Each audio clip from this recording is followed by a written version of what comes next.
Le thème que je vous propose aujourd'hui, moins c'est plus. Le texte de méditation se trouve dans Éphésiens chapitre 5, les versets 15 et 16. Voici ce que l'apôtre Paul nous laisse comme message. Faites donc bien attention à la façon dont vous vous conduisez. Ne vous comportez pas comme des fous, mais comme des sages. Rachetez le temps, car les jours sont mauvais. Plus, c'est vraiment plus? Qu'en pensez-vous? Notre vie déborde d'activités qui nous passionnent ou non. Dans notre société de consommation, le pouvoir du marketing fait son œuvre. Tout est imaginé pour nous faire craquer.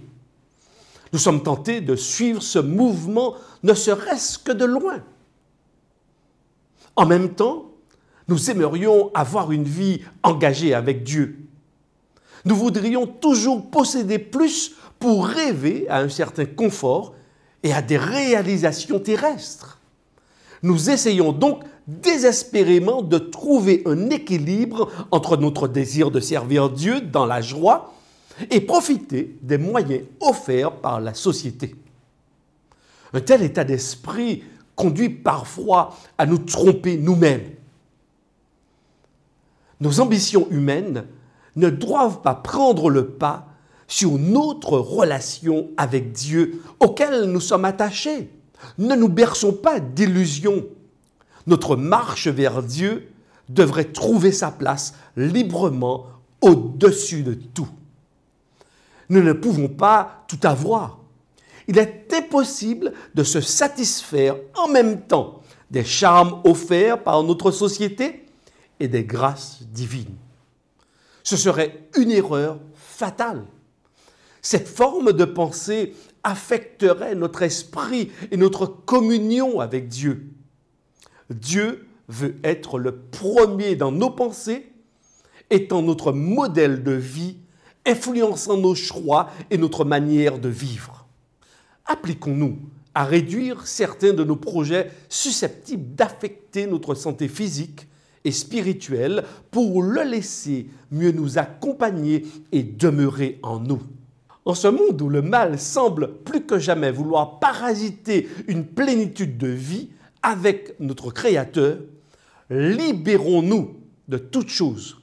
Profitons davantage de ce qui compte pour l'éternité. Moins, c'est plus. Notre Maître veut que sa maison se remplisse et ne veut que des invités heureux à sa table. Il ne veut forcer personne au banquet qu'il a commencé à préparer. Réjouissons-nous dès à présent, toujours dans l'attente de la rencontre promise avec lui face à face. Le psalmiste disait « Un jour dans ses parvis vaut mieux que 1000 ailleurs ». Maintenant, je vais vous inviter et je vais formuler 3 types de prières que l'on pourrait faire à partir d'Éphésiens, chapitre 5, les versets 15 et 16.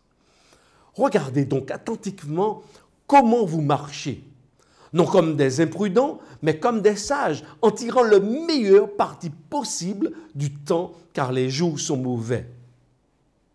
Regardez attentivement comment vous marchez, non comme des imprudents, mais comme des sages.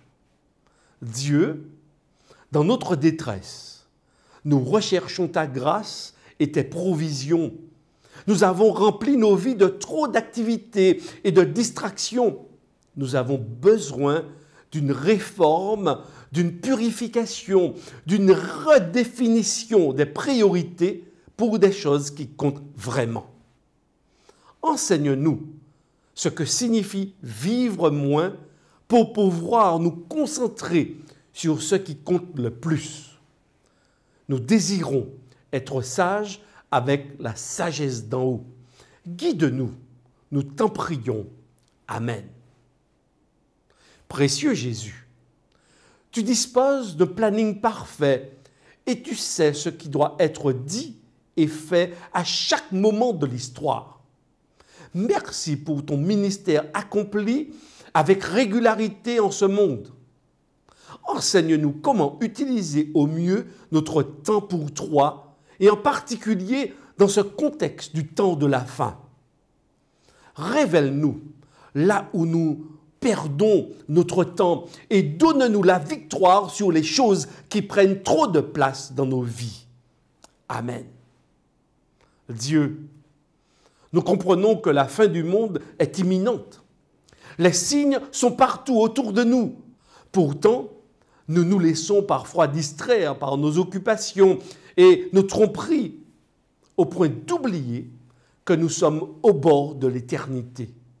Conduis-nous dans un engagement total envers toi et le ministère que tu as pour nous individuellement. Recalibre nos vies pour qu'elles soient en accord avec ta volonté. Amen. Alors aujourd'hui, je vous invite vraiment à réfléchir sur cette question du temps, sur la question des priorités.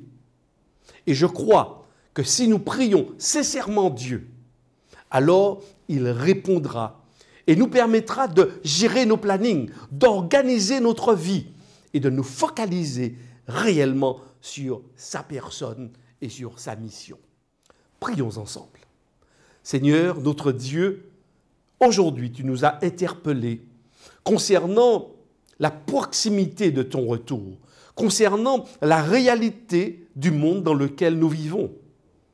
Nous te demandons de nous aider à réorganiser notre vie, à te donner la priorité, que cela ne soit pas simplement des mots, mais que cela se réalise concrètement dans notre vie de tous les jours. Seigneur, apprends-nous à compter sur toi.